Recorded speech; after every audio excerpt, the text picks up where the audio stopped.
Hey everyone, welcome back. For this deep dive, we're going to try to answer a question that I know a lot of you think about a lot, and that is, how can women really succeed in the workplace? Mm.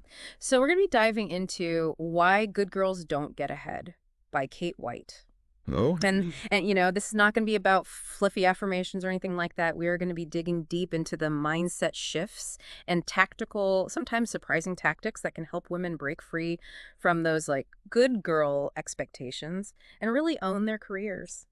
I think what's so interesting about White's book is that she really unpacks how those good girl behaviors that a lot of women are raised with, Mm, can actually sabotage your success. right. Think about it. If you're always playing by the rules, you risk kind of fading into the background and missing opportunities to really stand out and show what you can do. Yeah, and it's almost like playing it too safe can backfire. You're dependable, you're a team player, but you're not necessarily the one that people are thinking of when a big opportunity comes up. And speaking of taking chances, one story from the book really stuck with me. It's about Amy. Okay. She's a recent college grad who landed her dream writing job at Glamour magazine, but she didn't do it the conventional way. Oh, So instead of, going through HR and all that, she went straight to the cop and pitched a bold, unconventional article idea directly to the managing yeah, editor. that's gutsy. Yeah, it was Sound like total gutsy girl move, Yeah. right? And it paid off. Amy's story is a great example of how sometimes you have to break the mold to get noticed. Mm-hmm. She understood that in a competitive field, just playing by the rules might not cut it. And so it makes you think, are there any unspoken rules in your own workplace that could be holding you back? That's a good question. Are there opportunities to stand out by challenging the status quo a little bit? Yeah, such a good question for all of us to consider. And, it leads right into another big point that White emphasizes, which is asking for what you want. Which sounds simple enough, but I think a lot of women, myself included, we've been conditioned to wait our turn, hope to be noticed, instead of directly advocating for ourselves. It's true. Women are often hesitant to negotiate for raises or promotions or even just to ask for clearer expectations about their roles. Right. But here's the thing. White's research and, frankly, just experience in the working world shows that those in positions of power, they often have more leeway than we realize. Mm. You might be surprised at what's possible if you just ask. This reminds me of a time I was at Working Woman and I kind of had this light bulb moment where I realized, wait a minute, I need to be more direct about what I want. Mhm. So I worked up the courage and I asked for a $50,000 bonus. Wow. And guess what? I got it. Good for you. It was a game changer, not just financially, but in terms of my own confidence. Absolutely. It really shifted something for me. That's an incredible story, and it just perfectly illustrates the power of asking. And, even if a huge bonus isn't on the table right now, think about your own career. What's one thing you've been wanting to ask for but haven't? Hmm. Maybe it's a more flexible schedule.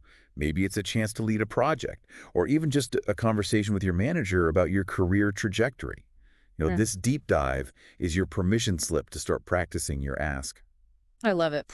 Okay, shifting gears a bit, let's talk style. Oh. I know it can be frustrating that image matters in the professional world, but the truth is, combining substance with the right style can create a really powerful force. Yeah. It's not about being superficial. Right. It's about presenting yourself in a way that commands respect and reflects your competence.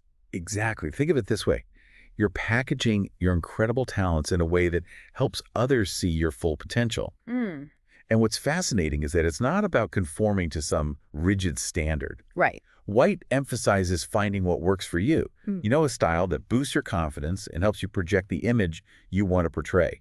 This reminds me of my very first job interview after college. Oh, yeah. I was so nervous, Mm-hmm. but I put on a power suit, the whole shebang. Nice.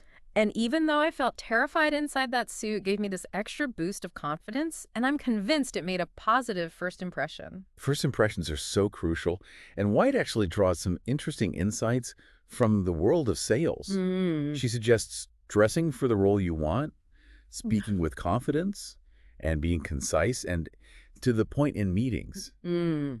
It's about owning your presence and ensuring your voice is heard. I love that.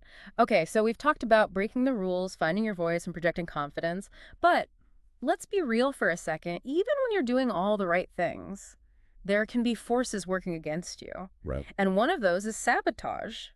Oh, yeah. It's a topic that White dives into that I think a lot of women can relate to. Absolutely. Sabotage can be so subtle and insidious. Yeah. It's hard to identify and even harder to confront sometimes. Well- And I think what's important to understand is that it often stems from insecurity. Yeah. Someone feeling threatened by your competence or your success. It's almost like they see your light shining brightly and they want to dim it to make themselves feel better. Yeah. And it can show up in so many ways, from backhanded compliments to, outright attempts to undermine your work. White points out that women in particular can be targets for these kinds of behaviors. That's right. And as women, we're often socialized to be accommodating, Right. to avoid conflict. Right. So it can be really challenging to know how to respond to sabotage effectively. But White is adamant that we must address it head on. Yeah. Ignoring it only gives it more power.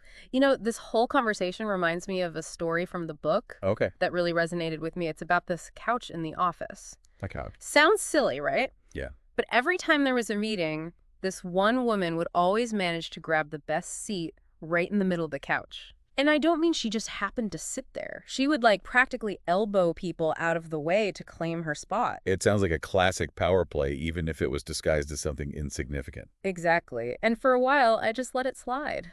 I didn't want to make a big deal out of something so seemingly trivial. Right.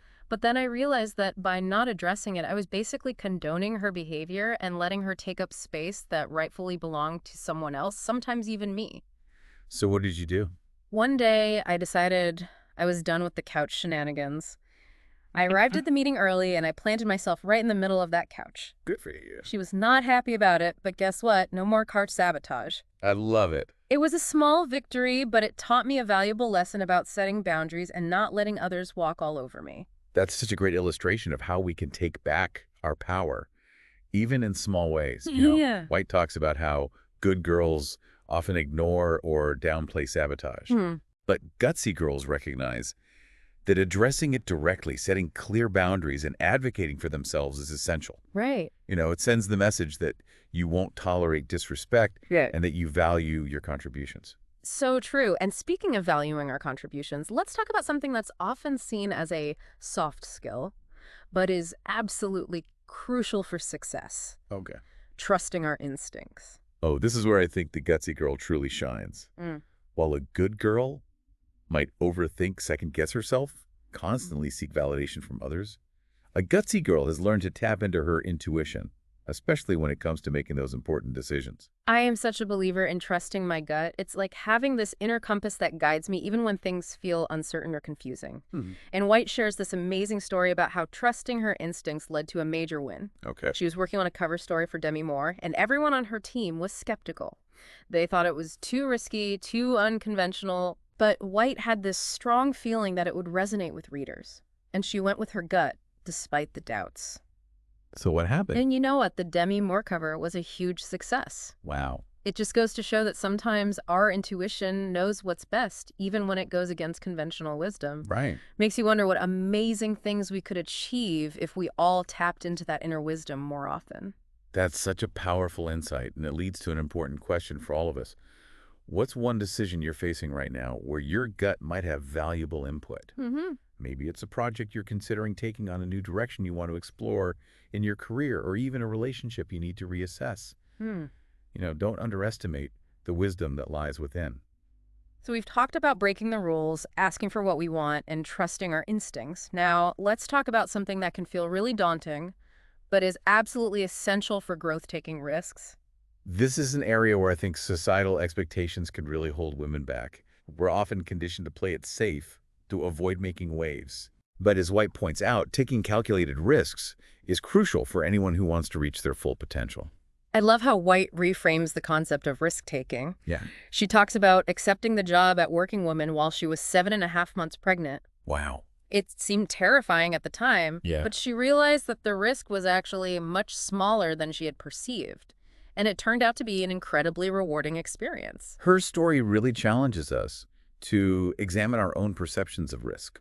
What opportunities are we missing out on because we're letting fear hold us back? That's such a good point. I think we often overestimate the potential downsides and underestimate the potential rewards of taking a chance. What's one area in your career where you could take a calculated risk, Maybe it's applying for a stretch job, pitching a bold new idea, or even starting your own business. Yeah, it's so easy to get stuck in that Yeah. play it safe mindset, Go. especially when we've been conditioned to avoid risk. Right. But think about it this way.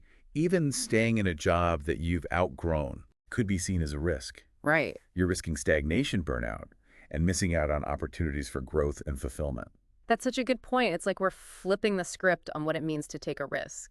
Maybe the biggest risk is not taking any risks at all. Exactly. And that brings us back to the core message of why good girls don't get ahead. Yeah. It's not about throwing out all the rules or becoming reckless. Right. It's about consciously shifting from a good girl to a gutsy girl mindset. Yeah. It's a journey, not a destination. Totally. And I love how White gives us these like practical tools and strategies to navigate that journey. Yeah. She doesn't sugarcoat the challenges women face in the workplace, but she empowers us to take control and create the careers we deserve. Now, while White focuses primarily on external strategies like, negotiation, networking, personal branding, I think there's an even deeper layer to this transformation. Ooh, I'm intrigued. Tell me more. It's about cultivating that unshakable inner confidence, a belief in yourself and your abilities that radiates outward. Because ultimately, all those gutsy actions, asking for a raise, pitching a bold idea, Yeah. taking a leap of faith, Hmm. they all stem from a deep sense of self-worth. That makes so much sense. You can have all the strategies in the world, but if you don't truly believe you deserve success, it's going to be hard to put those strategies into action. Precisely so. In addition to the tactical advice that White offers, I think it's essential to nurture that inner gutsy girl. Yeah. It's about silencing that inner critic, celebrating your accomplishments, and reminding yourself that you are capable and worthy of achieving great things. Such a powerful message. So for all of you listening, here's my takeaway. Embrace your inner gutsy girl. Challenge the status quo. Speak your truth. And don't be afraid to take calculated risks. Yes. And above all, believe in yourself and your ability to create a career that lights you up. Thanks for joining us for this deep dive. We'll see you next time.